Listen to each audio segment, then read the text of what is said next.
All right, and so then the next piece is the promotional activities. And the promotional activities get broken down into two segments.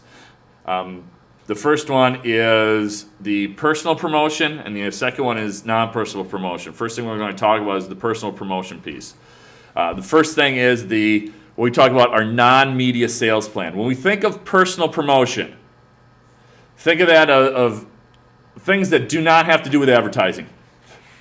And so that really is our sales force and our sales tactics that we're going to be using to sell our products. And so what type of individual sales are we doing? Am I meeting face-to-face with customers? Am I creating channels of distribution by having reps rep my product? So I've been working with a guy who has a product that he creates, but he doesn't actually want to deal with customer orders, customers invoicing. He doesn't want to deal with those things. And so what he wants to do is he wants to go out and hire people to sell. You take the orders, you sell the product, you handle everything. I will just manufacture it. I will get it manufactured and get you what you need. You manage all my customers. I don't want to deal with all of that. And so what he's doing is he will go to different manufacturing reps to sell his product. Now, the first rep that he dealt with was one individual situation. And so when that rep channel didn't work, what he ended up going with is saying, all right, that didn't work. I need to go to a different process. And so, yes, there's a hands-off piece, but what happens when I go to like a manufacturer's rep, that means I have to give up a percentage of the sales. And if that rep doesn't do good customer service, it affects my name. The other issue you have with a manufacturer's rep is they might have 25 or 30 different products.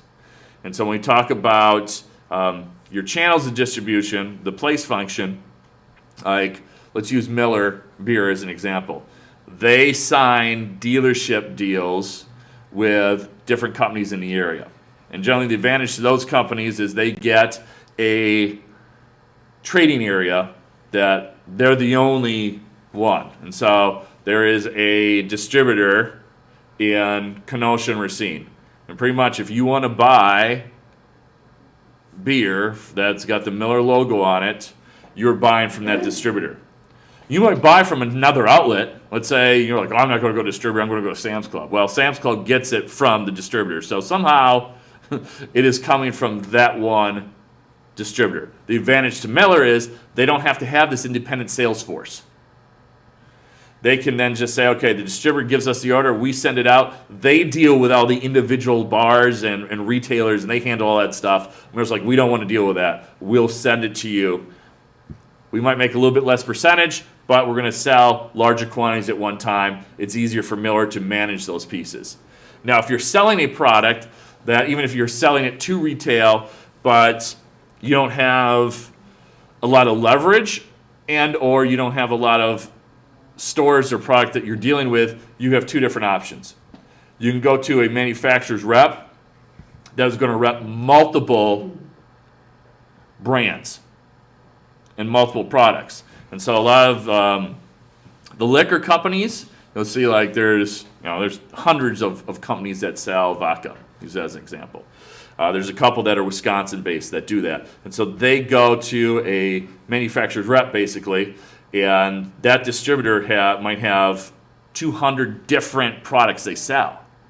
And so they might have rums, brandies, all these different products. They might have 50 different vodkas. Your challenge is to create a non-media sales plan and some type of merchandising appeal to make sure that when that vendor is selling vodkas to a restaurant, that he mentions your product, because he's got 50 different vodkas that he might be selling. And so you might do sales incentives that you give the reps, say we'll give you a higher commission rate than the other products are. Those sales reps are going to, if you're giving them a higher commission rate, your product will go to the top of the bill. Now the problem is you make less money when you do that.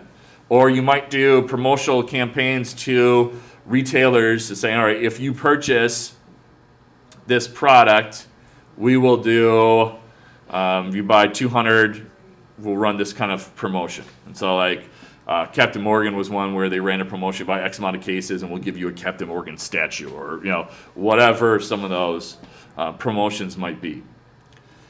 Merchandising, if you have an in-store where people are coming to you, how are you going to be merchandising your product?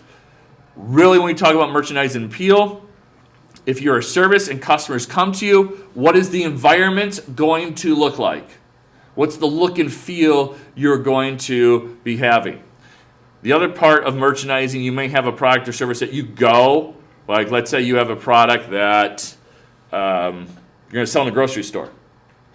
You will then, what merchandising support will you give your retailers that will be handling that product? And so those are some of those pieces that you'd be looking at under the personal promotion component. Again, it's all individual sales. And so the first part is, am I going to have a sales force? Am I the salesperson, or am I going to hire that out to a company that handles that? And then you'll break down the personal promotion from there at that point.